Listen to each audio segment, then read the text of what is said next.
चित्त शुद्ध करून या चित्त तुझा बाबा हे देव तरी हा सुलभ उपाव आणिकाचे काणी गुणदोष म्हणा नाणी तुझा बाबा हे देव तरी हा सुलभ उपाव मस्तक ठेंगणा करी संतांच्या चरणा तुझा बाबा हे देव तरी हा सुलभ उपाव वेचिते वचन जेणे राहे समाधान तुझा बाबा हे देव तरी हा सुलभ उपाव तुका म्हणे फार थोडा तरी परमपकार तुझा बाबा हे देव तरी हा सुलभ उपाव नागेंद्र हराय त्रिलोचनाय भस्मांगरागाय महेश्वराय नित्याय शुद्धाय दिगंबराय तस्मै नकाराय नमः शिवाय ब्रह्मानंदं परमसुखदं केवलं ज्ञानमूर्तिं द्वन्द्वातीतं गगनसदृशं तत्त्वमस्यादिलक्ष्यम् एकं नित्यं विमलमचलं सर्वादिसाक्षरभूतं भवातीतं त्रिगुणरहितं सद्गुरुतं नमामि शिवबळ चक्रवर्ती याचे पाय याचे पाय याचे पाय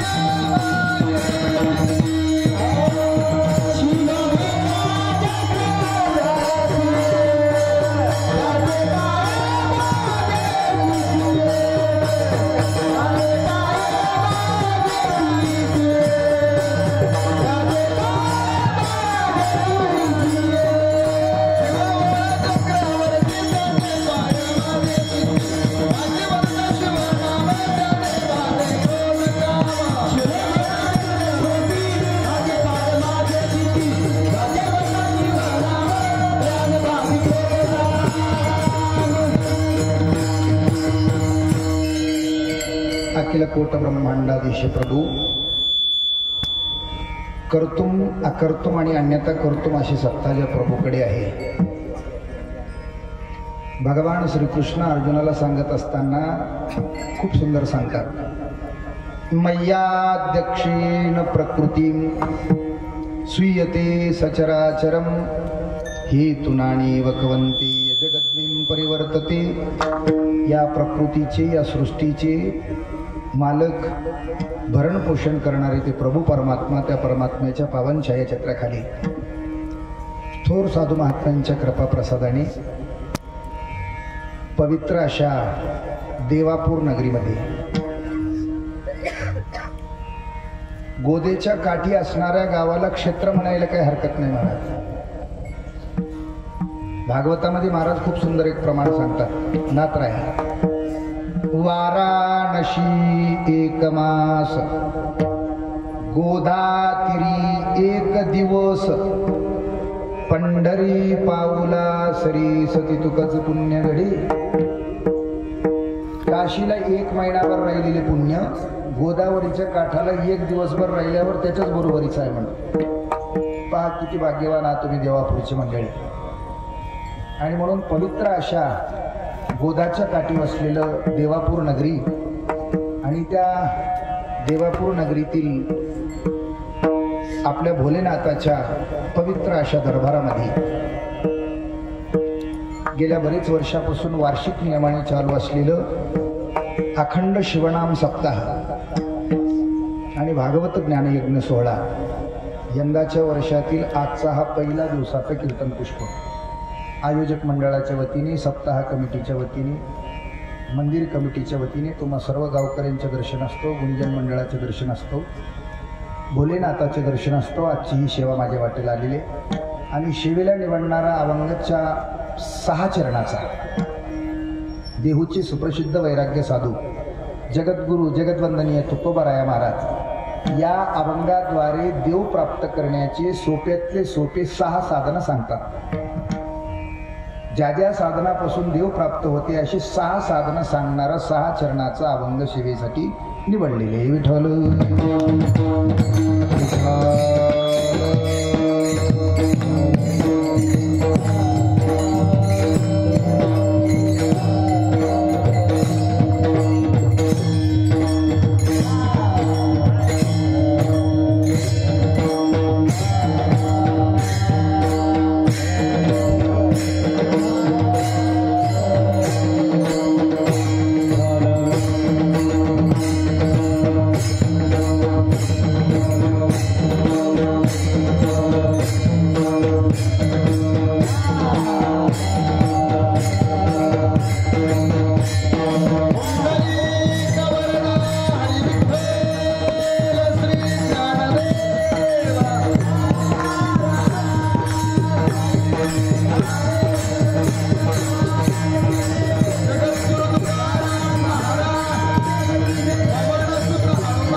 महाराज त्या जगतपित्या जगतप्रभूने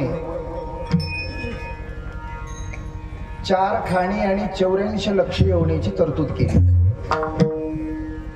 अंडज, जारज, स्वतेज आणि उद्बीज. अंडज नावाची खाणी 21 लाख योनी आणि स्वतेज नावाची खाणी 21 लाख योनी, उद्बीज नावाची खाणी 21 लाख योनी आणि जारज नावाची खाणी 21 लाख योनी. जारज नावाच्या खाणीच्या शेवटचा जन्म म्हणजे मनुष्याचा जन्म आहे. शेवटची पाडी एक मनुष्य जन्म, चुकली अवर्म फेरा पडे. फिरत फिरत फिरत फिरत आम्ही या मनुष्य देहामध्ये आलो. दुरोणी आलो मी गा दुःख झाले दारुण, यावया येतवरी होते हेची कारण. दुर्लभ भेटी तुम्हा पायी झाले दर्शन, विणवितो तुका संत दोन्ही कर जोडून. दाते हो दान करा जाते पंढरपुरा, न्यामज तीर्थवरी अख्खमाचा सुयरा. देश वेश नवे माझा सहज फिरता आलो, करू सत्ता कोणावरी कोटे स्थिर राहिलो. पाये डोळे म्हणता माझे तीही कैसे मोकलिलो, परदेशी नाही कोणी अंग पांगुळ झालो. आता माझी करी चिंता दानली भगवंता, पाठीपोटी नाही कोणी निरवी सज्जन संता. आम्ही या गावचे नाहीत महाराज. वस्ती कर वस्ती आला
सोबत राहिलं म्हणजे तुमच्या सोबत बघून वाचतील ती. वस्ती कर वस्ती आला प्रातकाळी उठवणी गेला. आम्ही या गावचे मूळचे नाही महाराज. कबीर महाराज खूप सुंदर सांगतात, माताजी कहे बेटा मेरा है, पिताजी कहे बेटा मेरा है. ना माता का ना पिता का, ये तो जन्म देने का नाता है. बहन कहे भाई मेरा है, भाई कहे बहन मेरी है, ना बहन भाई का ना भाई बहन की तो रक्षाबंधन का नाता है। ससुरा कहे जावई मेरा है, सास कहे जावई मेरा है, ना ससुरे का ना सास का ये तो लड़की देने का नाता है। कबीर कहे कमाल मेरा है, कमाल कहे कबीर मेरा है, ना कबीर कमाल का ना कमाल कबीर का ये तो हरि गुण गाने का नाता है। तू तो काया नगर का सौदागर, तुझे अपने वतन को जाना है। हे वतनाचं गाव नाही, हे पक्क गाव नाही, हे किरायाचं गाव आहे। हे जसं की धर्मशाळा आहे महाराज, त्या धर्मशाळेत आमचा आजही काही दिवस होते, आमचे बापही काही दिवस होते, आम्हालाही काही दिवसांना ते धर्मशाळा सोडावं लागते। झालं ती धर्मशाळा दुसऱ्याच्या नावानं करून आमच्या गावाला जावं लागते। म्हणून महाराज हे जन्म मरणाचं जे फेरा आहे, हे जन्म मरणाचं फेरा त्या जीवाला लागलेलं आहे। हे देह तर पाचाचं उसणं आणलेले, देह हा पाचाचा आणिला उसणा। शरीर जाता आगवे हे तो नाशिवंत स्वभावे, नाशिवंत देह जाणार सकळ, आयुष्य खातो काळ सावधान। आप तेज पृथ्वी वायू आणि आकाश पंचमहाभूताचा देह आहे। जाताना याला इथं टाकून देऊन जावं लागते। उष्ण वस्तू जास्त दिवस ठेवून घेता येत नाही, बरोबर आहे की? उष्ण वस्तू इथं टाकून देऊन जावं लागते। आत असणारा जीव मात्र असा आहे, भगवान श्रीकृष्ण अर्जुनाला सांगतात, नैनम चिन्नन्ति शस्त्राणि, नैनम चिन्नन्ति शस्त्राणि, नैनम दहति प्लावका, न चैनम क्लेदयांताप्यो न शोषयति मारुतः। ते पाण्यात टाकल्यावर भिजत नाही, शस्त्रानं तोडल्यावर तुटत नाही, अग्नीत टाकल्यावर जळत नाही, उरलेले कर्म घेऊन पुन्हा पुन्हा जन्माला येते। आगा कर्मे जे उरावे ते सुख दुःख फळायावे, ते भोगावया यावे देहा एका। भोगे रोगे जोडून या देहा,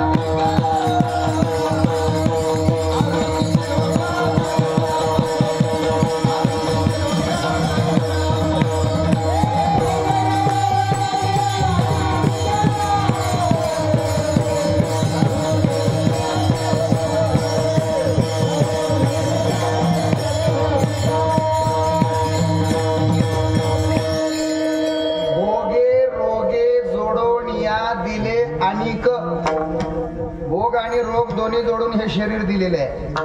रोगही कोणाला चुकलेले नाही, भोगही कोणाला चुकलेले नाही। केवढंही मोठं महाराज असलं तरी चहा करा पण कमी साखर टाका म्हणायला। याचं मूळ कारण काय आहे तर साखऱ्या झालाय। बीपीच्या गोळ्या प्रत्येक भारतातल्याच नसून बाहेर देशातल्या सुद्धा लोकांची ज्यांनी तंबाखू सोडायला लावली, त्या तंबाखू सोडायला लावणाऱ्या राष्ट्रसंत वंदनीय राष्ट्रसंत तुकडोजी महाराजाला शेवटच्या काळात ब्लड कॅन्सर झाला। महाराजांनी ताबडतोब भजन लिहिलं, भोगासी का होता वेड्याशी, चुकते काय कुणा। का तर महाराज जे जे लिहिले संचिती ते न चुके कल्पांती, जैशी जैशी कर्मरेषा तैशी होणे सहसा। लक्षात आलं म्हणून सांगतो, आमचं संचित आम्हालाच कसं भोगावं लागतंय, आमचं प्रारब्ध आम्हालाच कसं भोगावं लागतंय। भजन करा सांगून जातो विठ्ठल।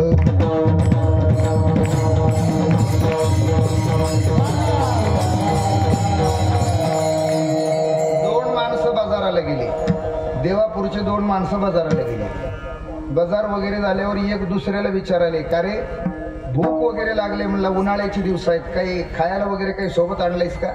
ते म्हणलं खायला काही आणलं नाही, पण पैसे उरलेत, म्हणलं आपल्याला नाश्ता वगैरे करता येते कुठेतरी, पण पैसे कमी आहेत, म्हणलं बारीकसा एखादा छोटूसा गरिबीचा हॉटेल पाहून जाता येते। गरिबीचं हॉटेल म्हणून त्यांनी हॉटेलमध्ये प्रवेश केला। हॉटेल गरिबीचंच होतं पण व्हेरायटीचं होतं।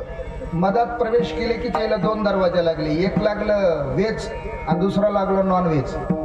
यानं थोडस विचार केले, नॉन व्हेज मध्ये जायसारखे पैसे नाहीत गड्या म्हणले, व्हेज मध्ये। व्हेजचा दरवाजा धरून मधात गेले, मधात गेल्याच्या नंतर पुन्हा दोन दरवाजे लागले। व्हेज मध्ये प्रकार आहेत ना, झुणका भाकर आणि मिष्टान्न। दोन दरवाजे लागल्यावर पुन्हा विचार केले, आपल्याला मिष्टान्न खायचे नाहीत, पैसे जास्त नाही, झुणका भाकर। झुणका भाकरीचा दरवाजा धरून मधात गेले की पुन्हा आणखीन दोन दरवाजे लागले, एक लागला एसी, दुसरा लागला नॉन एसी। विचार केले, आपण काही एसीत बसायची माणसं नव्हे, शेतकरी माणसं, नॉन एसीचा रस्ता धरून मधात गेली। मधात गेल्यावर पुन्हा आणखीन 2 दरवाजे लागले, एक लागला नगदी, दुसरा लागला उदारी. त्यावेळेस मात्र विचारच केला त्याला, कलियुग हाय म्हणले, काय नगदीचा रस्ता धरायचा, उदारीचा दरवाजा. उदारीचा दरवाजा त्या रस्त्या त्या हॉटेलवाल्यानं पलीकडल्या रस्त्यालाच काढून दिला होता. इकडून घुसले तिकडे निघाले, खाल्ले नाही पिले नाही, हॉटेलमध्ये बसले सुद्धा नाही. पलीकडे गेल्याच्या नंतर पाहतात तर काही एका हॉटेलवर असा बोर्ड लावलेला होता, या बसा खा राम राम, काय खायचं ते तुम्ही खा, तुमचा बिल तुमचा नातू देईल. नंबर 1चं हॉटेल आहे म्हणले. आणखीन आपल्याला लग्नच झालेले नाही, तर आपल्याला लग्न, आपले लेकरं, आपल्या लेकराची लेकरं म्हणल्यावर लांब निघालचं आहे गड्या म्हणले. मधात जाऊन 700-800 रुपयाचं बिल केलं आणि बाहेर येऊ लागले. बाहेर येत असताना त्यांना घंटी वाजली, बिल बिल म्हणले की दोघंही त्याच्या अंगावर धावायलेत. मूर्खा, बोर्ड लावलास म्हणलं नातूकडून घ्यायची प्रथा आहे, पैसे आम्हाला मागतोस. त्यांना म्हणलं तुमचं बिल तुमचा नातूच देईल, पण हे तुमच्या आज्याची बिल होईल, तुम्हालाच द्यावं लागते. जे जे लिहिले संचिती ते न चुके कल्पांती, जैशी जैशी कर्मरेषा तैशे होणे सहसा. किंवा भोगतो न गाणे संचिता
करावे ते मणी समाधान, म्हणवणी मणी मानू नये खेदू, म्हणावा गोविंदू वेळोवेळ.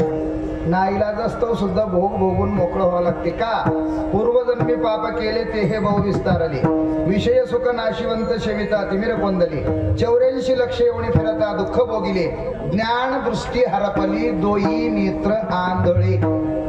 पशुच्या जन्मात विचार करण्याची बुद्धी नाही, म्हणून महाराज सांगतात पशु काय पाप पुण्य जाणती, उत्तम मध्यम भोग भोगिती. पशुला पापन पुण्य काही समजत नाही.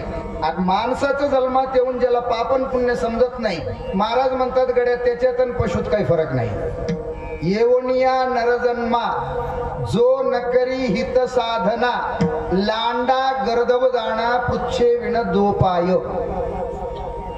पृच्छे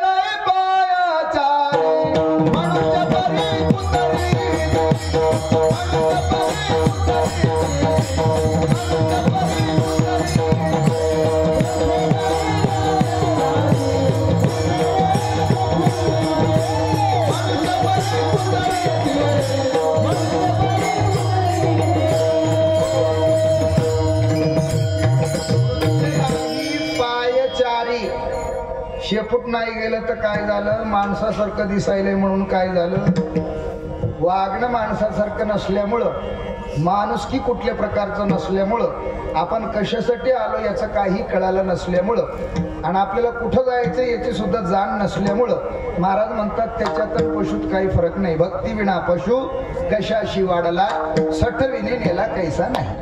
आणि म्हणून विचार करण्याची बुद्धी महाराज फक्त या नरदेहातच आहे. म्हणून माणसानं प्रत्येक क्षणाला विचार केला पाहिजे. कशाचा विचार केला पाहिजे? विचार करीत नाही असा माणूस नाही, प्रत्येकाच्या मनामध्ये विचार आहे. नाना बुद्धीचे तरंग क्षणोक्षणा पालटती रंग, धरू जाता संगतवतो होय बाधक. प्रत्येक माणसाचा विचार आहे, पण महाराज म्हणतात बाकीचा विचार करण्यापेक्षा हे उत्तम असं नरदेह प्राप्त झाले. नरदेह दुर्लभ जाणा, नरदेह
शतवर्षाची गणना, त्यामध्ये दुःख यातना. तुम्ही आठवा मधुसूदना. नरदेह निदान लादले हाती, उत्तम सार उत्तम गती. देव हो म्हणून इच्छिती तरी देवची होती, तरी का चित्ती न धरावी. नरदेह निदान मनुष्य देहाची निज्ञानी, सच्चिदानंद पदवी घेणे. एवढा अधिकार नारायणी कृपावलोकणी दिदलाशी. नरकुच करणे करे तो नरका नारायण बन जाय. म्हणून प्रत्येक क्षणाला विचार केला पाहिजे. का बरं महाराज? क्षणभ्रंगुर नाही बरवसा, वारे सावध तोडा माया आशा. काही नचले मग गळा पडेल फासा, पुढे हुशार थोरा आहे ओळसागा. ग्रास गिळे सत्ता हाती नाही, घास तोंडात जातोय का तोंडातून जमिनीवर पडते, याची सुद्धा आम्हाला शाश्वती नसल्यामुळं प्रत्येक क्षणाला विचार केला पाहिजे. करावया पार भव सिंधू, क्षणोक्षणी हाची करावा विचार. तरावया पार भव सिंधू, भवसागर तरण्याचा प्रत्येक क्षणाला विचार केला पाहिजे. आणि नाही विचार केला तर होईल काय महाराज? विसरली तया थोर झाली हानी, पचती लखाणी 84च्या. हरिपाठात महाराज खूप सुंदर सांगतात. यमाचा पाहुणा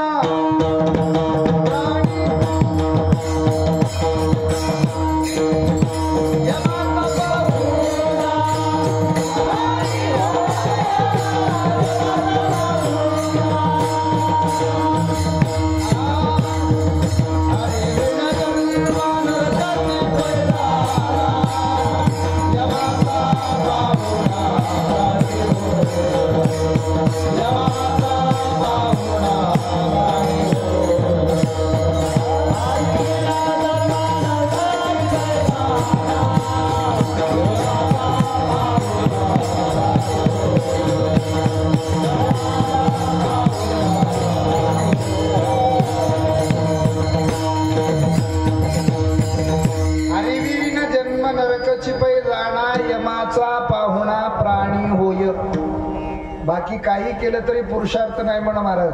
त्या देवाला प्राप्त करावं. का? जीवसुखाच्या प्राप्तीसाठी देवाला प्राप्त करायचे. पुन्हा पुन्हा जन्म मरणाच्या फेऱ्याला येऊ नाही का? किती वेळा जन्म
नाही का?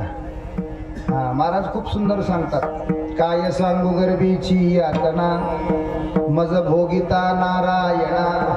एकीकडून लघवीची पिशवी आणि एकीकडून मलाची पिशवी, एकीकडून मूत्राची पिशवी, एकीकडून मलाची पिशवी, आणि त्या दोन्हीच्या मधात गर्भाची पिशवी, नाही का? त्याच्यात 9 महिने 9 दिवस पचावं लागतंय महाराज. एवढं मोठं गर्भाची यातना असल्यामुळं महाराज सांगतात, पुन्हा पुन्हा मला जन्माला यायचं नाही. जन्म मरणाच्या वेगळं व्हायचं असेल तर त्या देवाला प्राप्त करावं लागेल, आणि ते देव प्राप्त केल्याशिवाय जीवाला सुख प्राप्त नाही. धनानं देहसुखाची प्राप्ती होते, पण जीवसुखाची नाही. आणि तेही धन उत्तम व्यवहाराचं असेल तर देहसुखाची प्राप्ती होते. ते जर 2 नंबरचं असेल तर तुका म्हणे पापे येते रोगाची या रूपे. किडन्या बदलावं लागतात, वाल बदलावं लागते, रक्त फिल्टर करावं लागते, नाही का, वगैरे वगैरे वगैरे.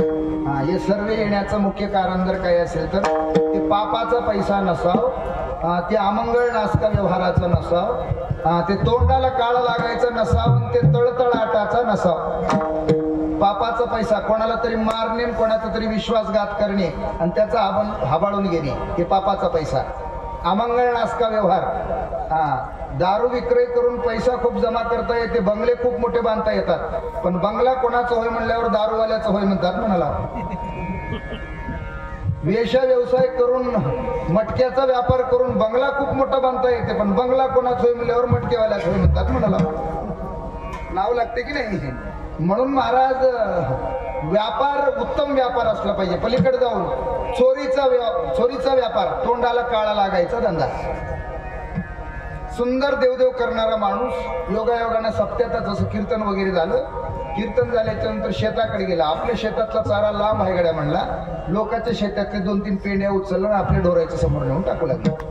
ते धनिका बघून बघितलं, हाताला धरलं, गावात आणलं. 5,000 रुपये दंड लावले. आता दंड लावल्यावर विषय मिटला की हो, विषय संपला. 10,000 माणसाची काल्याची पंगत बसलेली होती, आणि त्या काल्याच्या पंक्तीत असं लेकरू, बारीकसं लेकरू आलं, वरण वाढू लागलं. वरण वाढता वाढता 2-3 थेंब त्याच्या धोत्रा उडवले. काय गाबरू बेकार आहे गड्या म्हणला, वाढायला गेल्यावर कशाला वाढतोस? ते बरंच विचित्र होतं गाबरू. त्यांना म्हणलं, लई शाना आज की म्हणला, म्हणूनच लोकांच्या वावरातल्या पेंड्या चोरतोस होय. 10,000 माणूस पंक्तीला बसलेले होतं, तोंडाला काळा लागायचा धंदा, तळतळाटाचा आपा. पलीकडे गेल्यावर तळतळाटाचा धंदा 4था प्रकारचा सांगितलाय. कधी कधी आमचे माता भगिनी काय करतात, पतीकडून असो, आपल्या सासू सासऱ्याकडून असो, लपून ठेवलेले जे काही 10-20 रुपये आहेत की नाही, 1000-2000 आले झाल्यावर एकाचे 2 व्हावं म्हणून घरातल्या घरात कोणाला तरी दिलेले राहतात.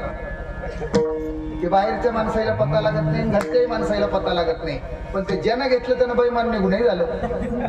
कवा घेतल्या, कोण होत, किती दिल्या, बाहेर काही सांगत नाही ते बाई, पण तळतळल्याशिवाय राहत नाही, आणि ते तळतळाट लागल्याशिवाय राहत नाही. काही माणसं नाईलाज असतो, काय करतोस तू नाही दिल्यावर असं म्हणल्यावर काही माणसं नाईलाज असतो, मागायला जात नाही, पण तळतळल्याशिवाय राहत नाही, आणि ते तळतळाट लागल्याशिवाय राहत नाही. हे 4 गोष्टी ज्याच्यात नसतात ते उत्तम व्यवहार आहे. त्या व्यवहारापासून जमा केलेले धन जोडून या धन उत्तम व्यवहारे उदास विचारे उत्तमाची गती तो एक पावेल, उत्तम भोगील जीव खाणी.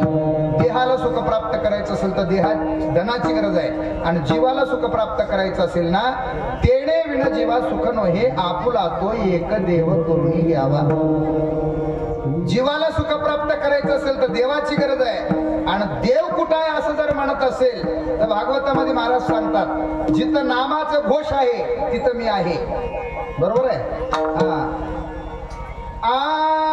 माझे भक्त गती जेते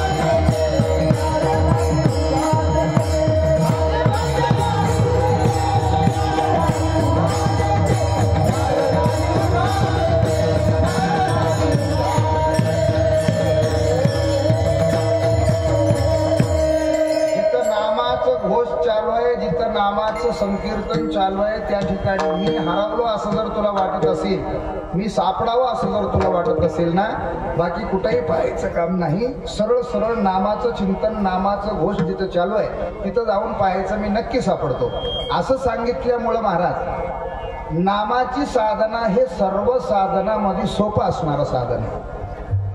पहा ना, बाकीच्या साधनाला केवढं मोठं सायस आहे. आता इथं जर पूजा करायचं असेल तर किती सामान गोळा करावं लागते, शुचिभूत काय व्हावं लागते, जागा काय निर्मळ करावं लागते, मुहूर्त काढावं लागते. कोण्याही मुहूर्तावर पूजा टाकायचं जमना ना, पूजा करायचं जमना ना. महाराज म्हणतात काळ वेळ नाम उच्चारिता नाही, दोही पक्ष पाये उद्धर. त्याही पुढे जाऊन नाम संकीर्तन साधन पै सोपे, जळतील पापे जन्मांतरीचे. तृणाग्नी मेळे समरस झाले, तैसे नाम केले जपता हरी. या मंडपा एवढा जरी चारा जमा केला, त्याला जाळण्यासाठी फक्त एक काडी जशी लागते, तसं किती जन्माचं पाप असू द्या, महाराज म्हणतात पाप नाही हो, पापाचे कळपचे कळप पडून जातात. पापाचे कळप पडते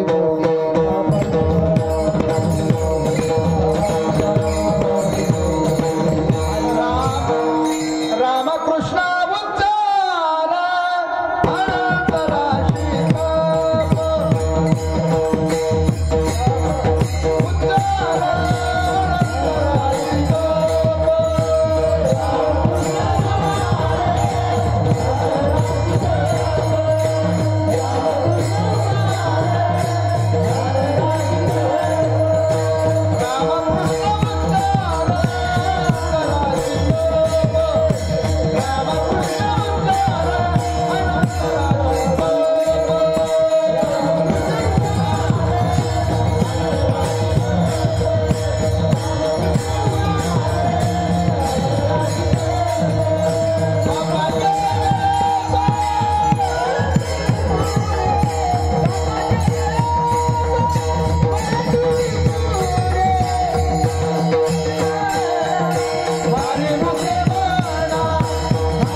चिंतनानं तपाच्या राशी होतात.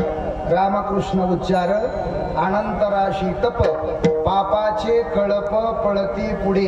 आणखीन पुढे जाऊन सांगायचं असेल तर या जगातल्या पृथ्वी तलावर, या सृष्टीत नामधारका एवढा अधिकार कोणाचाही नाही. देवाचा सुद्धा अधिकार फिक्का आहे नामधारकाच्या पुढे.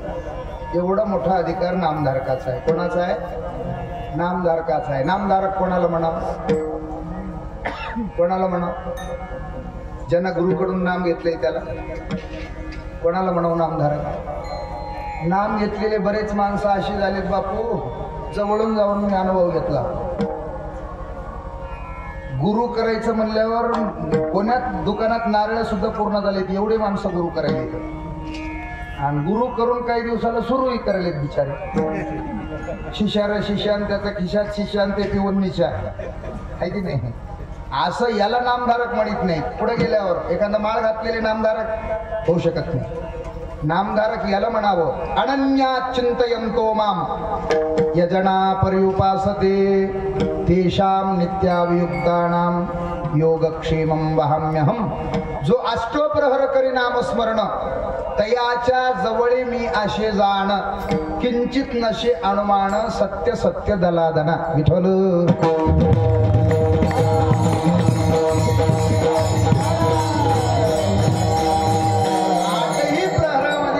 नामाचं चिंतन आहे, त्याच्या जवळच देव आहे म्हणा, त्याला लांब जायचं काम नाही. मागे पुढे उभा राहे सांभाळीत, आलिया आघात निवार आहे. त्यातच योगक्षेमाचं तो देव चिंता करताय म्हणे. आठही प्रहरामध्ये त्याचं नामाचं चिंतन करणाऱ्याचा त्याचा अधिकार विचार करू आपण. या खेड्यातले 1000 ब्राह्मण जेव घातल्यावर काशीचा 1 ब्राह्मण जेव घातल्याचं पुण्य लागतंय म्हणून. काशीचे 1000 ब्राह्मण जेव घातल्यावर एका वेद पाठकाला जेव घातल्याचं पुण्य लागते म्हणून. 1000 वेद पाठक जेव घातल्यावर महाराज म्हणतात एका पंडिताला जेव घातल्याचं पुण्य लागतं. 1000 पंडित जेव घातल्यावर एका मुंडीत संन्याशाला जेव घातल्याचं पुण्य लागते. आता बरेच माणसं म्हणतात त्याच्यात आमच्यात काय फरक आहे, ते ना बघू कपडे घातले तर मी पांढरे कपडे खाऊ. अरे पिशे हो, 1000 पंडित एक कडे तर एक संन्याशी एकीकडे, एक मुंडीत संन्याशी एकीकडे. लक्षात आलं? संन्याशाचा एवढा मोठा अधिकार आहे, पण ते संन्याशी तसा असावं लागेल. नुसता वरी भगवा झाला नामे, आंतरी वश केला कामे, त्याशी म्हणू नये साधू जगी विटंबना बाधू. आंतरी विषयाचे लागलीशे पिशे आणि बाहेरल्या वेशा भुलवी लोका, असं नाही. ते लक्षणाने युक्त संन्यासी असला पाहिजे. असं एक संन्याशाला जेव घातल्याचं पुण्य लागते. महाराज म्हणतात असे 1000 संन्याशी जेव घातल्यावर एका परमहंशाला जेव घातल्याचं पुण्य लागते. परमहंशाचे लक्षण आमचे तरुण सागर महाराज सुंदर सांगायचे. जिसका पाव में जूता नहीं, जिसका सिर पर छता नहीं, जिसका बैंक में खाता नहीं, जिसका जग में किसका सोबत नाता नहीं, जिसके संग बीवी नाही, जिसके संग टीव्ही नाही.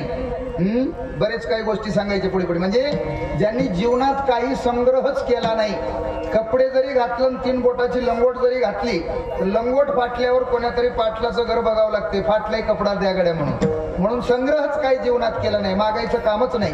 याला म्हणावं परमहंशी साधू. अशी 1000 साधू जेव घातल्यावर तसे भेटणंच मुश्किल आहे. आमच्या आनंद संप्रदायात फक्त 2 साधू होऊन गेले तसे. बाळगुरु महाराजांच्या सान्निध्यामध्ये ब्रह्मचारी महाराज जे गाणगापुरावरून गुरुचा शोध करीत करीत माहूरला येऊन ज्यांनी बाळगुरु महाराजांना गुरु केला. सह्याद्री पर्वती वडगुंपेच्या ठाई बाळगुरु आई भेट दिली, अनंता जन्मीचे सुकृत साचले म्हणून भेटले गुरु महाराज. करुणी अंगीकार शेजारे वैसवणे निजनाम देवनी सुखी केले, ते सुख सांगता नयो वाचेसी आनंद बापूजीशी लाधलाशी. या न्यायाप्रमाणे ते ब्रह्मचारी महाराज बाळगुरूच्या काळातले, निजामच्या काळातले, आणि वैरागी महाराजाला पाहिलेले तुमच्यातच काही माणसं आहेत, तुमच्या भागात फिरत होते, देवापूरला त्यांचा वास्तव्य होता. असे 2च साधू आतापर्यंत होऊन गेले. महाराज म्हणतात असे 1000 साधू जेव घालावं लागतात, त्यावेळेस एकदा ब्रह्मवेत्तेचं तुप्त केल्याचं पुण्य लागते. आतापर्यंत फक्त 4च ब्रह्मवेत्ते झाले, तेच नात्राया सांगतात. शुक, यज्ञवल्क्य, दत्त, कपिलमुनी, हरीशी जाणोनी हरीचं झाली, हे ब्रह्मवेत्तेचे नाव, तेच नात्राया सांगतात. आणि तेच नात्राया म्हणतात असे 1000 ब्रह्मवेत्ते जेव घालावं लागतात, त्यावेळेस एकदा देवाला तृप्त केल्याचं, हरिहराला तृप्त केल्याचं पुण्य लागतंय. 80 व्यक्ती अपरंपार नये नामधारका बरोबर. देवाला जरी तृप्त केलं तरी महाराज म्हणतात ते कोण्याही व्यक्तीला जेव घातलं तर ते एका नामधारकाच्या बरोबरीत बसू शकत नाहीत. म्हणून महाराज म्हणतात या विना अनिक असतापै साधन वाहत असे आन विठोबाशी. किंवा आम्ही नामाचे धारक, नामाचे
नेणो प्रकार अनेक सर्व भावे एक विठ्ठलची प्रमाण.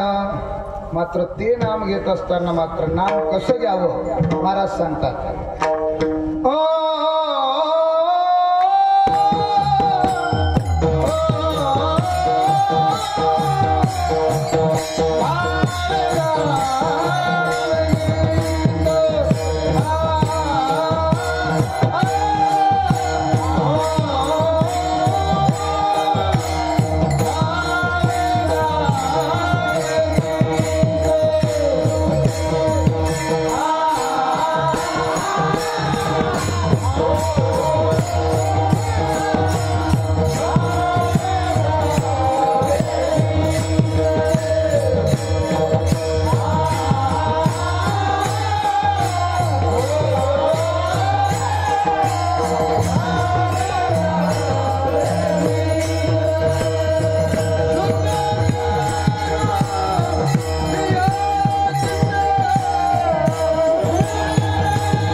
त्याला सायासही कुठल्या प्रकारचं नाही, पण नियम सांगतात महाराज. भावानं गीत गायला पाहिजे. भावानं. ज्याच्याकडे भाव नाही त्याचा परमार्थ म्हणजे महाराज चव नसलेले स्वयंपाकासारखा. चवे नेदी अन्न त्यात नसता लवण. मीठ नसल्यावर स्वयंपाकाची जशी चव आहे महाराज तसंच परमार्थ आहे म्हणतात. भावे विण देव नकळणी संदेह गुरुविना अनुभव. तुका म्हणे फिके आवगे भावाविण. भावाविण सर्व फिक्का आहे महाराज. पत्रम पुष्पम फलम तोयम यौमे भक्त्या प्रयज्यति तदहम भक्त प्रवृत्तामस्नामि प्रियतात्मनः. प्रियतात्मनः प्रेम ही अत्यंत महत्वाचं आहे. वस्तू किती लाखाची आहे महत्वाची नाही. माणसं काय करायला तर लाखाची वस्तू दिली की ते लय भारीचं माणूस होय म्हणले. अरे पिशे हो, त्याचा 2 नंबरचा धंदा आहे. ते 10 लाखाची वस्तू देते ते काही लय भादर आहे काय. जे घामाचा पैसा रुपयाचा बंदाचा आणून जर मंदिराला लावत असेल तर त्याचे इतकं भाग्यवान दुसरं कोण नाही. काय करावं ते 10 लाख रुपयाला. त्याचा 2 नंबरचा पैसा आहे. नवे त्याचा बैमानिकीचा पैसा आहे. लोकांना लुबाडलेला पैसा आहे. आणि म्हणून महाराज प्रेम आणि भाव हे अत्यंत महत्वाचा आहे. म्हणून महाराज सांगतात काही न लगे एक भावची कारण तुका म्हणे आण विठोबाची. भावे तुळशी दळ पाणी जोडा हात म्हणावे पतित वेळोवेळा. तुळशी दळ अर्पण करून पाण्याचं शिडकावा दिलं तरी जमलं. भोग वगैरे वगैरे वगैरे दुसरं काही अर्पण करण्याचं गरज नाही. सोनं चांदी आणखीन असलं तसलं काही अर्पण करायचं काम नाही. पाण्याचं शिडकावा दिलं तरी जमलं. पण त्याच्या पाठीमागला भाव हे अत्यंत महत्वाचं आहे. लक्षात आलं म्हणून प्रसंग सांगून जातो महाराज. दुर्योधनाच्या घरी देव आले होते शिष्टाईसाठी. आता ते मुळातच दुर्योधन होता महाराज. रामायण आणि महाभारत ग्रंथ वाचायचं काम नाही. तुम्हाला तात्पर्य सांगून जातो, लक्षात ठेवा. स्वतःचा असून सुद्धा सोडून देण्याची ज्यावेळेस इच्छा होती त्यावेळेस रामायणाची सुरुवात होती. आणि लोकांचे दुर्य उकरायला सुरुवात केली की महाभारताची सुरुवात होती. आता ते महाभारत घडवायला बसलेले दुर्योधन ऐकून घेतलं नाही महाराज. देवानं बरंच समजावून सांगितलं. दुर्योधनाने सांगितलं सुईच्या टोकावर बसल एवढं माती सुद्धा देऊ शकत नाही. देवाने सांगितलं आता आपल्याला इथून चलावं लागणार आहे. ड्रायव्हर की करायला उद्धवजी होती सारथ्य करण्यासाठी. उद्धवाला वाटू लागलं कधी कधी जेव्हा म्हणतात की कधी कधी जेवायला बसवते. एवढं सुंदर वास येऊ लागला. कशाचा? तुपाच्या तळणवळणाचा. आपल्यासारखे सोयाबीनच्या तेलाचं नव्हतं. आपल्यालाही वास येते. कोण्या दिवशी येते? आपल्यालाही जेवणाचा लय वास येते. कोण्या दिवशी येते? येते की नाही तुम्हाला? एकादशच्या दिवशी रस्त्यानं जाताना भज्याचा लय वास येते महाराज, आहे की नाही? मला वडाळ वडाळ, आहे की नाही? वास सुंदर येऊ लागला महाराज. उद्धवाला असं वाटू लागलं जेव्हा म्हणतात काय की कधी जेवाय बसाव की. तेवढ्यात देवानं सांगितलं सज्जनागरचे अन्न बळेच घ्यावा मागुण, नाही तरी आपण जीवन तरी मागावे. सज्जनाच्या घरी बळबळ जेवण मागून खावं आणि नाही जेवण मिळालं तर पाणी तरी पिऊन यावं, पण त्याच्या घरून विनमुख येऊ नये. दुर्योधनाच्या घरची तुपापोळी काही कामाची नाही. आणि सांगितलं महाराज उद्धवाला, उद्धवजी चल विदुरागर जाये. विदुराच्या घरला आपल्याला जायचंय, चला. ताबडतोब रथ जुंपलेले आहेत, रथामध्ये देवाला बसवलेले आहेत आणि विदुर काकाच्या घरासमोर नेऊन रथ सोडलेले आहेत. उद्धवजी रथातून उतरून मधात जाऊन पाहतात सुलभा काकू स्नान करू लागली. विदुर काका घरी नव्हते. सुलभा काकूला जाऊन सांगितलं, काकू तू ज्या देवाचं नाव घेतीस ना, देवाचं नाव घेत काम करणं चालू होतं, मला स्नान करणं चालू होतं. दिनरजनी हाची धंदा, गोविंदाचे पवाडे. हा, माझी मज झाली अणावर वाचा, छंद या नामाचा घेतलाशे. या न्यायाप्रमाणे महाराज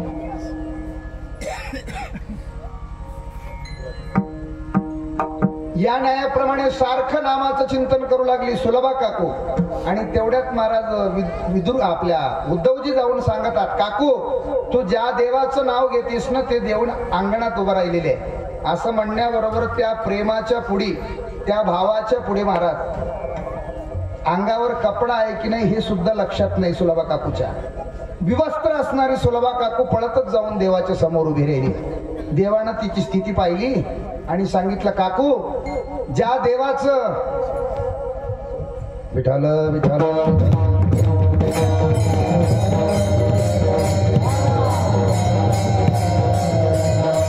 देवाच्या समोर पळतच जाऊन उभं राहिली महाराज. अंगावर कपडा नाही. देवानं तिचा भाव पाहिला. सांगितलं, काकू तुझ्या हातचं मला जेवायचं आहे कडे. आज जाऊन पाहिलं कुठेही काही कुठल्या प्रकारचं मटेरियल वगैरे नाही. हे काही बिगर बोलाय नाही म्हणे, यायला कोणी बोललेलं नव्हतं. हे मनानं आलेली सोयरी. पाहिलं इकडं तिकडं महाराज थोडीशा कन्या सापडले. 4 आणे कन्या, 12 आणे पाणी, पातळ स्वरूपाच्या कन्या वरल्या आणि पत्रावळीवर टाकल्यावर ते चौकडून पळायला लागल्या. पातळ असल्यामुळं कधी कधी आपलंही वरण पळते. डाळीला मिसळून नाही गेल्यावर, डाळीला धरून नाही गेले की ते कोणीकडे पळून जाते. त्यावेळेस आपल्याला काय करावं लागते, एका हाताने पत्रावळी धरावं लागते आणि एका हाताने सुरू करावं लागते. मग तसं त्या देवानं सुद्धा ते पातळ असल्यामुळं पळायला लागल्यामुळं 2 हाताचा असणारा देव 4 हाताचा होऊन महाराज पत्रवाळी दुर्णासारखं उचलून पियायला सुरुवात केलं. याला म्हणतात ऐका महिमा आवडीचे, नाही का? उष्टे अथवा थोडे तुका म्हणे भक्ती पुढे. पातळ असलं तरी जमतंय, उष्ट असलं तरी जमतंय, नाही का? शिळ असलं तरी जमतंय. त्या भावाच्या पुढी, त्या प्रेमाच्या पुढी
दुष्काळ तयाला.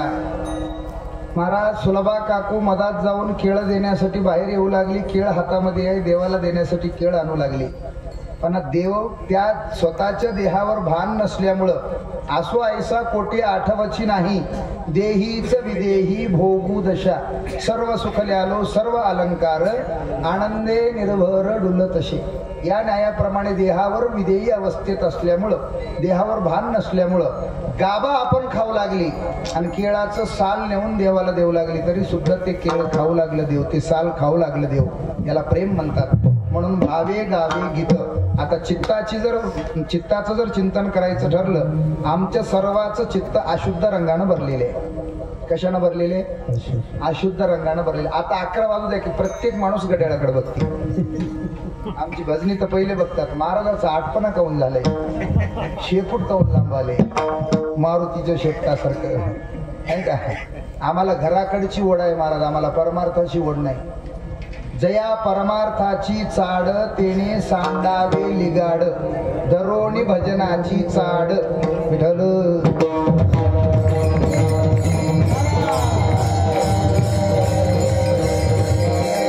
रोजही देवाला विनंती करायलो ना, चिती तुझे पाय डोळा रूपाचे ध्यान, अखंड मुक्ती नाम तुमची वर्णावे, माझे चित्त तुझे पायी राही ऐसे करी का, धरुनिया बाई बवा तारी. रोजही देवाला विनंती करायलो, आमचं चित्त सेवन करायला तयार नाही. मग आमचं चित्त ते प्रभू स्वीकारावं असं जर वाटत असेल तर महाराज म्हणतात, प्रपंच ओसरो चित्त तुझे पायी मुरो, ऐसे करिगा पांडुरंगा, शुद्ध रंग व्हावे रंगा. ज्याचं चित्त शुद्ध रंगाने चढलेले, ज्याचं चित्त शुद्ध झालंय त्याचं चित्त देवाला आवडत असते. तुका म्हणे चित्त करारे निर्मळ, येवनी गोपाळ राहे तेथे. ज्याचं चित्त निर्मळ झालंय त्याचं चित्त देवाला आवडते, आणि ज्याचं चित्त देवाला आवडतंय त्याला संसार अजिबात गोड लागत नाही. देव भक्ता लागी करुणेदी संसार, अंगी वारा वारा करुणी ठेवी, हरिणे माझे हरिले चित्त, बार वित्त विसरले, आता कैशी जाऊ घरा, नो हे बरा हा लौकिक. संसाराच्या नावे घालून या शून्य, वाढता हा पुण्य धर्म केला, जाळून या संसार बैसलो अंगणी. नाही का, संसाराची अंगी अवगीच व्यसने, आम्ही या कीर्तने शुद्ध झालो. हे सर्व कधी लक्षात येते तर चित्ताची शुद्धता झाल्यावर. म्हणून भावानं गीत गायलं पाहिजे. चित्ताची शुद्धता करून, चित्त शुद्ध तरी शत्रुमित्र होती, व्याघ्रण खाती सर्पतया. ते चित्ताची जर शुद्धता नसेल तर महाराज म्हणतात, हा तुम्ही तीर्थयात्रेला जा की काशीला जा की कैलास पर्वतावर जा, तिथं जर चित्तात नाम जर नसेल, चित्ताची जर शुद्धता नसेल, चित्त नाही नामी तरी ते व्यर्थ, त्रिवेणी संगमी नाना तीर्थे भ्रमे. म्हणून चित्त शुद्ध करून गीत गायलं पाहिजे आणि भावानं गीत गायलं पाहिजे. हे दोन्हीही देव प्राप्त करण्याची दोन साधन आहेत. एक मात्र सहजपणे घडून जाणारा अवगुण आहे. दोन भजनी एका ठिकाणी उभा असल्यावर आपण सहजपणे म्हणत असतो, सहजपणे म्हणत असतो आपण. काय एक भजन्या खूपच चांगला होता हो. आता एक भजन्या चांगला होता म्हणजे त्याचं उत्तर सरळच निघाले की दुसरा भजन्या काय होता, काय होता, बेकार होता. एकाशी म्हणता भले दुजिया सहजचे निंदिले. सहज बोलण्यातून निंदा घडते म्हणे महाराज. म्हणून महाराज म्हणतात, निंदेची शब्द तोंडानं तर बोलायचीच नाही, पण निंदा कानावर सुद्धा येऊ द्यायचं नाही, देव आमच्यापासून निघून जाते. आणि म्हणून महाराज अभंगाच्या 3ऱ्या चरणामध्ये सांगतात,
दोष म्हणा नाणी तुझा वावा हे देव तरी हा सुलभ उपाव. काही लोकांना निंदा करायची सवय नसते पण ऐकून घ्यायची सवय राहते. समोरचं ऐकून घ्यायला म्हणून बोलणार बोलत राहते कुठं काही. ऐकणारच जर त्याला जबाब दिला काय बोलायलास काय ऐकते तुला काही डोका आहे की नाही काय सांगायलास काय बोल असं जर त्यानं समोरच्यानं प्रत्युत्तर दिला तर समोरच्याचं बोलणं बंद होते. पण योग असं आहे ऐकून घेणाऱ्याला खूप मजा वाटते म्हणून ऐकून घेतात. महाराज म्हणतात ऐकणारा सुद्धा 75% भागीदारी आहे. किती 75. हे ऐकून घ्यायला म्हणून ते सांगायलाही ना हे खायलाच म्हणून ते कापायलाही ना हे खायलाच म्हणून ते कापायलाही ना. कापणाऱ्याला चारा नाही खाणाऱ्याला 75% आहे. विठ्ठल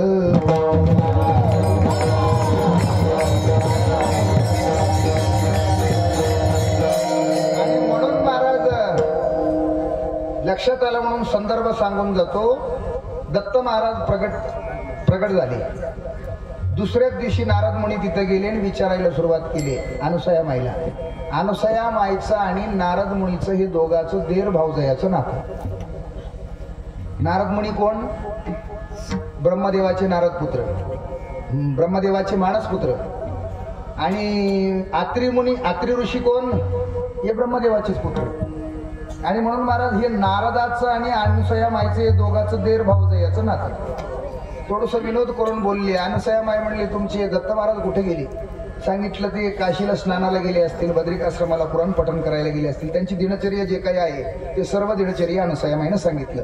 नाही म्हणे मायो तुमचं दत्त महाराज ज्या गावावरून आले त्या गावाला निघून गेले म्हणले तुम्हाला सोडून. असं म्हणल्याच्या नंतर आक्रोश करून अनुसया माई रडू लागले आणि त्या ठिकाणी काही गोष्टी बोलू लागले. आपण काय केल्याच्या नंतर आपल्यापासून देव दूर होतात.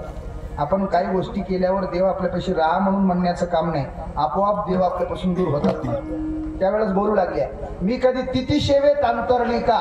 तिथी सेवा कशाला म्हणतात? आज कोणती तिथी आहे त्या तिथीच्या दिवशी आम्ही कसं राहिलो पाहिजे.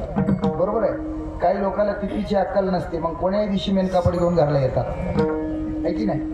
म्हणून तिथी सेवेत मी कधी अंतरलो का? पलीकडे गेल्यावर मी कधी पती सेवेत अंतरलो का? पती सेवा महाराज स्वाभिकाच गुरु भक्ती पितृवचन सेवापती हीच विष्णूची महापूजा अनुभव नव्हे तुझा. पत्नीचा जर देव कोण असेल तर तो पतीच आहे. पण त्या पतीला सुद्धा जाण असलं पाहिजे आपण देव हो म्हणून.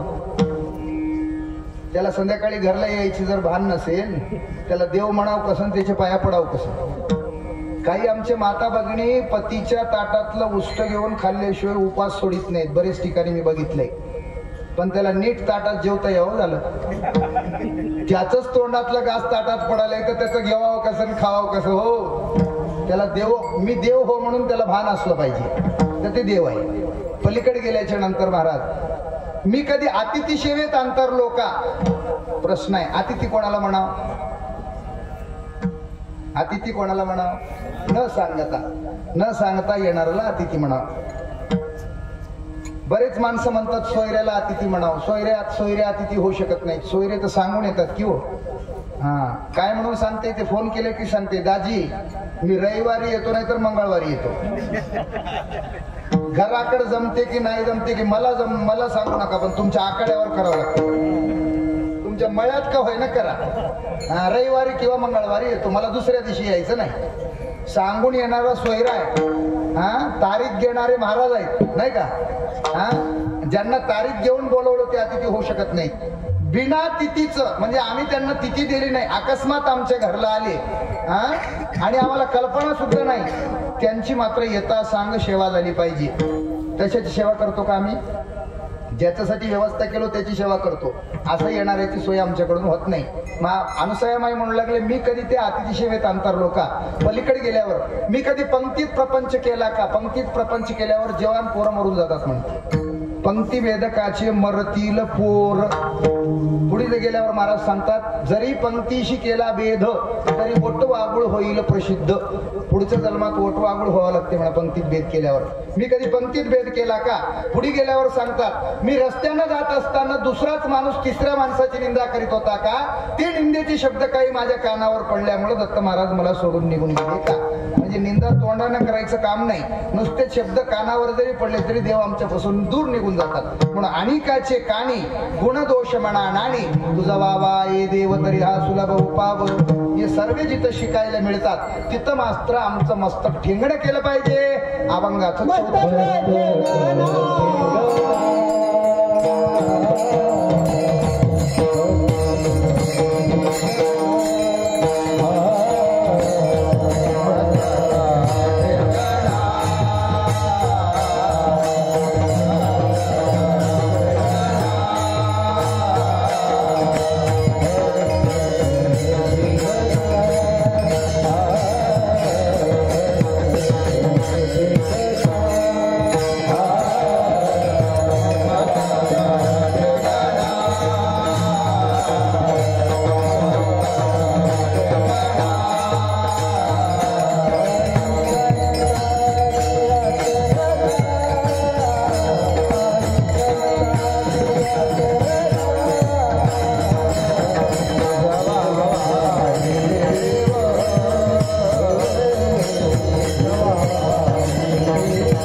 संतांच्या चरणा,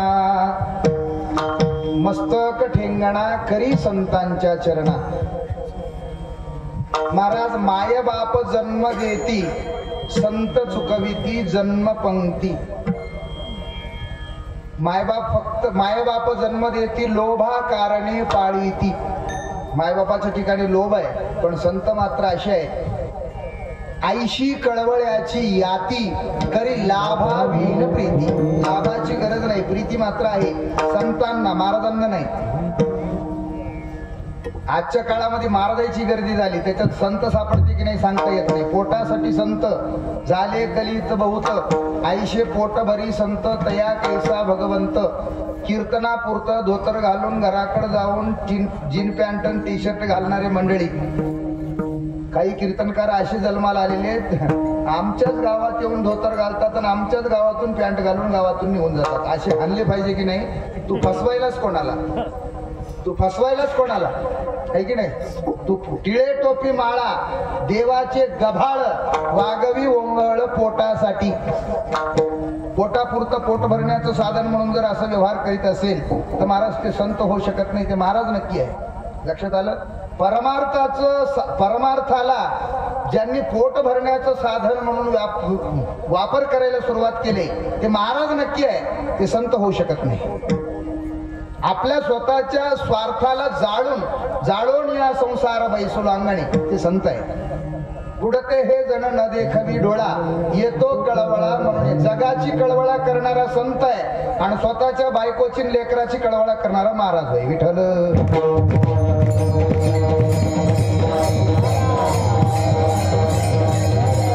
महाराज म्हणतात ते संत भेटणं तेवढं सोपं नाही. व्याघ्र सिंहाचे दूध जोडे, चंद्रामृत हाता चढे, परी हरिप्रियाची भेटी ना तुडे दुर्लभ गाडी मनुष्या. भागवतात नाथराया सांगतात, संत ते केवळ द्वीप, संत ते माझे निज स्वरूप, यालागी सत्संगी फिटे पाप, होती निष्पाप साधक. निष्पाप करुणी साधकाशी, ब्रह्मस्वरूपता देती त्याशी, ऐशे कृपाळुत्व साधूशी, जाण निश्चयशी उद्धवा. देवते संत, निमित्त त्या प्रतिमा, ब्रह्ममूर्ती संत, जगी अवतरले, उद्धार वया आले दीन जना. आणि म्हणून महाराज जाती पुढे एक, उतरले पार, हा भव सागर साधू संत. असं असणारं खूप मोठं सत्संगतीचं महत्व आहे महाराज. आणि म्हणून अशा लक्षणाने युक्त संताची जास्त वेळ नाही, अर्धा क्षण घडता संताची संगती तेणे होय शांती महत बाबा. संताचे महाराजाचे लक्षण सांगून जातो महाराज. अर्ध कीर्तन होऊ द्यायचं आणि अर्ध्या कीर्तनामध्ये सांगायचं आमची गाडी उभा आहे, गाडीमध्ये डायरी हात, गाडीमध्ये कॅलेंडर हात, कॅलेंडर 20 रुपयाला लावले, 10 रुपयाला डायरी लावले. हे जोडधंदे महाराजांचे होते, हे संताचे नव्हतं. हे जोडधंदे कोणाचे होतं? हे महाराजांचे नक्की होतं, हे संताचे नव्हतं. पुढे गेल्यावर चालू कीर्तनामध्ये आता जोडी फिरवायची एक प्रथा निघाली. पिशा भिक्षापात्र अवलंबणे जळो जिणे लाजिरवाणे तुका म्हणे करी ब्रह्मांड ठेंगणे हात पसरे जिणे दिग त्याचे. भक्ताला हात पसरायचं काम नाही, हात पसरायचे ते अजिबात भक्त होऊ शकत नाही, ते डोंगी आहे. आणखी नाही पुढे जाऊन सांगतो महाराज, न मांगे सो मिले मोती मांगे सो मिले ना माती. मागताय ते अजिबात भक्त होऊ शकत नाही, त्याला मागायचं काम नाही. का तर देव 6 गुण संपन्न आहे. यशस्वी अवधार्य ज्ञान भक्ती वैराग्य 6 गुण षडगुण ऐश्वर्य संपन्न असा असणारा देव आमचं पाठीमागे राहिल्यावर, आमचं समोर राहिल्यावर आम्हाला कोणाच्या पुढे दात हिचकायचं काम नाही, आम्हाला कोणाला हात पसरायचं काम नाही. हात पसरे जिने हात पसरे त्याचे हात पसरे जिने दिग त्याचे. आणि म्हणून महाराज हे सर्व गोष्टी हे महाराज लोकांचे आहेत, हे संतांचे नाहीत. भागवताचं मूळ तत्व काय? भागवत काय सांगते आम्हाला? भागवत म्हणजे काय? बायला नाचवायचं भागवत होय? भागवत म्हणजे काय? अहो भागवत आम्हाला मूळ तत्व सांगतंय. भागवत आम्हाला एक व्हायला शिकवतंय. आम्ही एकटं आलो एकटं व्हायला शिकवतंय. आमच्यातले सर्व विकार काढून आम्ही एक व्हावं याचं नाव भागवत आहे. गीता भागवत करीती श्रवण अखंड चिंतन. आम्ही आयुष्यात कसं जगावं हे आम्हाला गीता शिकवते. आम्ही शेवटच्या काळात कसं मरावं हे आम्हाला भागवत शिकवते. आजच्या काळामध्ये भागवत म्हणजे पोट भरायचं साधन झालं. मी कोणा भागवत करायची टीका करीत नाही, बरं लक्षात ठेवा. म्हणजे मूळ तत्व आमच्या लक्षात येणं गेले, आम्हाला एक व्हायचं समजणं गेले. आम्ही विकारानं टच भरलो, आम्ही येताना एकटं यायलो आणि जाताना पोते भरून घेऊन चाललो. हे आमचं भागवत झालंय. नाही महाराज, मूळ तत्व आमच्या लक्षात आलं पाहिजे. हे सर्व जोडधंदे महाराजांचे होतं, हे संतांचे नव्हतं. जगाची कळवळा करणारा संत आहे. त्या लक्षणाने युक्त संताची जास्त वेळ नाही, अर्धा क्षण घडता संताची संगती तेणे होय शांती महत बाबा. तुका म्हणे सर्व सुख त्या संगती घडेल पंगती संताची. त्या संताच्या दारात माझा अधिकार नसेल तर मला पुत्र करून जन्माला घातलं तरी जमलं. संत समागम एखादी परी व्हावे त्याचे द्वारी श्वान याची. ते रामनाम होईल श्रवण घडेल भोजन उच्चिष्टाचे. पुढे गेल्यावर त्या संतांनी सांगितलेले ज्या काही गोष्टी आहेत या गोष्टीवर आम्ही आचरणानं राहणे. आणि पुढे गेल्यावर एखाद्याला एखादं वचन दिल्याच्या नंतर त्या वचनावर वचनबद्ध राहणे ही माणसाची माणुसकी आहे. वचन न मोडी बोली लेते बोले तैसे चाले त्याचे वंदावे पावले. आणि वचन मोडणारा माणूस वचनभ्रष्ट माणूस आहे, त्याचं मांस जंगलातले राक्षस सुद्धा खाऊ शकत नाहीत. म्हणून महाराज सांगतात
रीत सदा चल आई, प्राण जाये पर वचन न जाये. बरोबर आहे.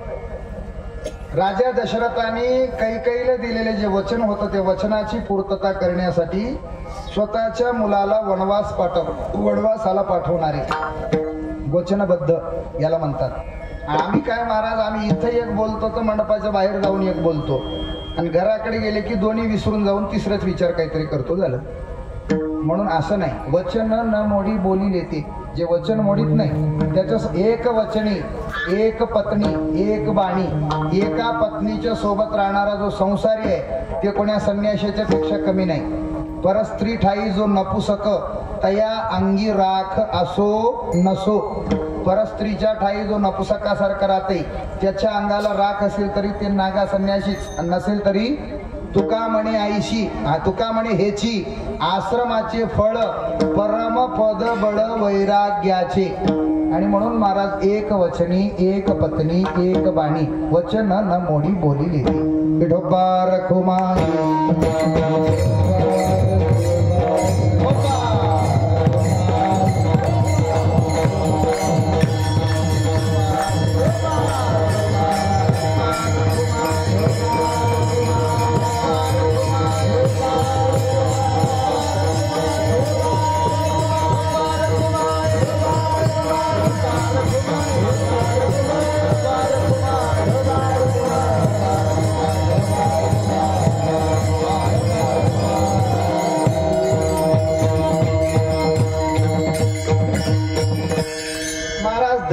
कोणाला म्हणलं पाहिजे?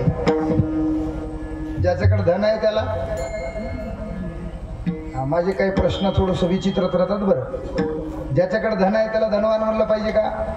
नाही महाराज. धन असून त्याच्याकडे उदारता असली पाहिजे तर ते धनवान आहे. आणि नुसतं धन जर साठवण करून ठेवीत असेल त्याच्यात आणि भिकाऱ्यात काही फरक नाही. लक्षात आलं म्हणून सांगतो. आमचं एक वारकरी पंढरीला जाण्यासाठी पैसे कमी पडू लागले होते आणि ते एका शावकाराकडे गेलं उसने पैसे घेण्यासाठी, व्याजानं घेण्यासाठी. शावकारानं व्याजानं पैसे दिले, ते वापस देण्यासाठी पुन्हा गेले. पुन्हा वापस देण्यासाठी ज्या वेळेस गेले त्यावेळेस सांगितले, हे पा शावकार, तुम्हाला 5,000 रुपये मी आगावचे देतो गड्या, पण तुमच्याकडे किती सोनं आहे, किती चांदी आहे, किती पैसे आहे दाखविसाल का? 5,000 रुपये फुकट यायले. ते शावकारानं होकार दिला. पण 25 फूट अंतरावर उभा राहायचं, कपाटाच्या जवळ यायचं नाही. ते म्हणलं येत नाही, पण पैसे लांबून दाखवा. लांबून 25 फूट अंतरावर उभा राहिले. ते 25 फूट अंतरावर कपाटं उघडले. तिन्ही पैशानं, सोन्यानं, चांदीनं भरलेले. तिन्ही कपाटं बघल्यावर हे जोरजोरात नाचायला सुरुवात केलं वारकरी. खरा श्रीमंत मी आज झालो गड्या म्हणला, खरा श्रीमंत मी आज झालो असं म्हणत उड्या मारायले.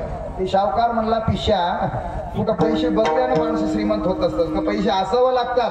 पैसे बघितल्यावर माणूस श्रीमंत होत नाही. त्यानं ताबडतोब वारकऱ्यांना उत्तर दिलं, महाराज तू तरी काय करतोस म्हणला. कोणा पट्टीला, कोणा सप्त्याला पट्टी देईनास, कोणा महाराजाला दक्षिणा देईनास, कोणा महाराजाला घरला पंक्तीला बोलविनास, आणि तुझ्यात आणि माझ्यात काय फरक आहे म्हणला. तूही बघतच बसालास म्हणला आणि मी बघितलंच म्हणला. तू तरी वापर कुठं करतोस म्हणला त्याचा. तुझ्यात आणि माझ्यात काय फरक आहे? मी तसं तू तसा मी, आहे की नाही. पुढे गेल्यावर महाराज एक टाईट कपड्याचा माणूस उभा राहिलेला होता रस्त्यावर.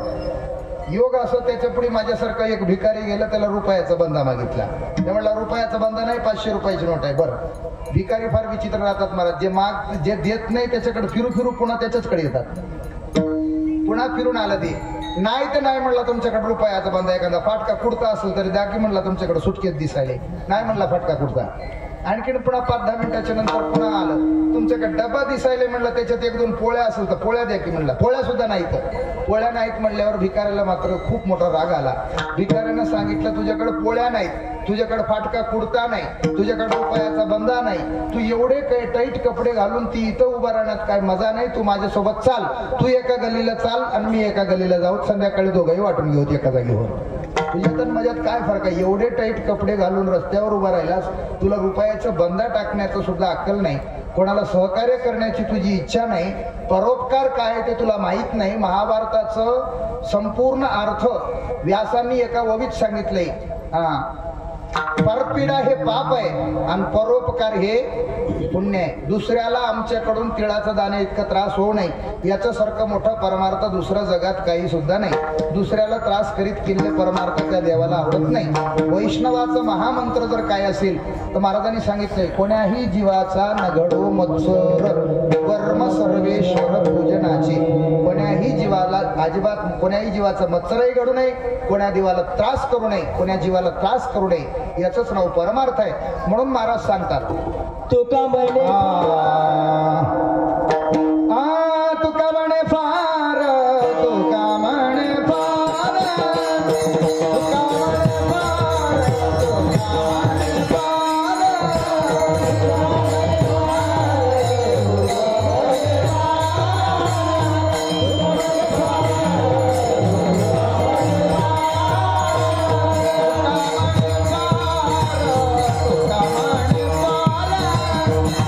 म्हणे फार.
भावाई देव तरी हा सुलभ उपाव.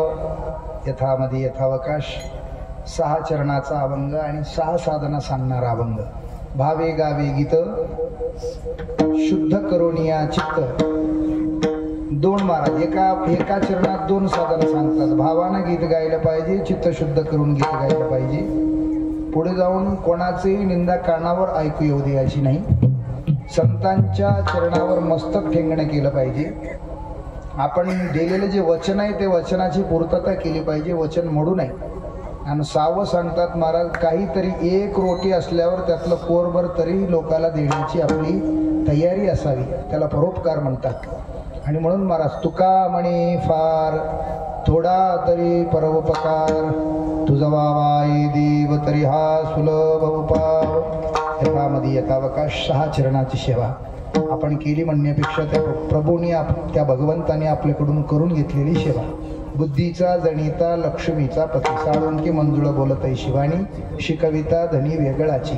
झालेले कीर्तन पुष्प भोलेनाथाच्या चरणी, तुम्हा सर्व श्रोते मायबापांच्या चरणी, गुणीजन मंडळाच्या चरणी, लहान लहान इथं उभं राहिलेले सुंदर असे लहान लहान टाळकरी मायबापाच्या चरणी सेवा समर्पित. सेवेला पूर्णविराम. ज्ञानेश्वर माऊली